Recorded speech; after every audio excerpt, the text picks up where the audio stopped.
Então, gente, a nossa memória, ela é um pouco distorcida, às vezes mais e às vezes menos, ainda que a gente esteja convencido de que a gente lembra exatamente do que aconteceu.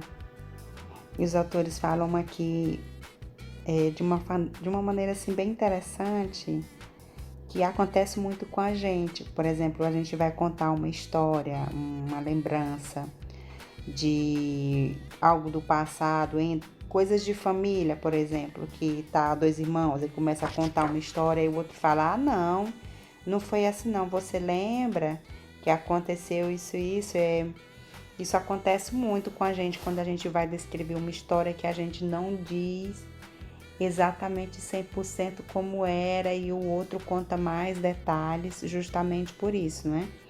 E esse estado de espírito que a gente vai codificando o acontecimento na memória e o nosso estado de espírito de quando a gente vai trazer para o nosso agora, ele afeta e troca a nossa memória.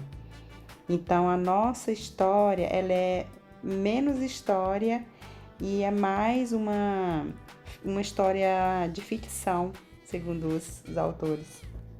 Um tipo de memória é a nossa memória que faz com que a gente tenha atitudes automáticas.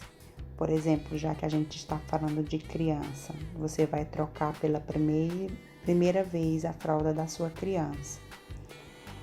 Aí você pensa o passo a passo, né? Ok, primeiro eu vou colocar a criança na mesinha, depois eu vou tirar a roupa dela, depois eu vou tirar a fralda, depois eu vou limpar a criança.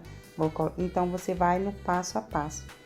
Mas você vai fazendo isso tantas vezes, com tanta frequência, que aquela atitude passa a ser como se fosse uma atitude automática e às vezes você nem pensa. Uma coisa que eu tô assim lembrando, no caso, quando a gente tem a mania de, por exemplo, colocar o café em cima da mesa da cozinha. E tem um dia que você pensa em colocar o café em cima da pia. Mas, às vezes você está distraído, o seu corpo te leva a colocar o café em cima da mesa, porque o corpo está acostumado até aquela atitude, se tornou uma rotina e a sua memória acabou registrando aquela atitude. No caso, a experiência afetou o comportamento do agora, sem que você entenda que a sua memória ela já estava anexada ali, os neurônios já estavam juntos da experiência com a sensação ou a atitude, no caso. Se você gostou desse assunto, deixe o seu like, comente com seu feedback. Se inscreva também no meu canal se você ainda não é inscrito e ative as notificações para não perder nenhum conteúdo.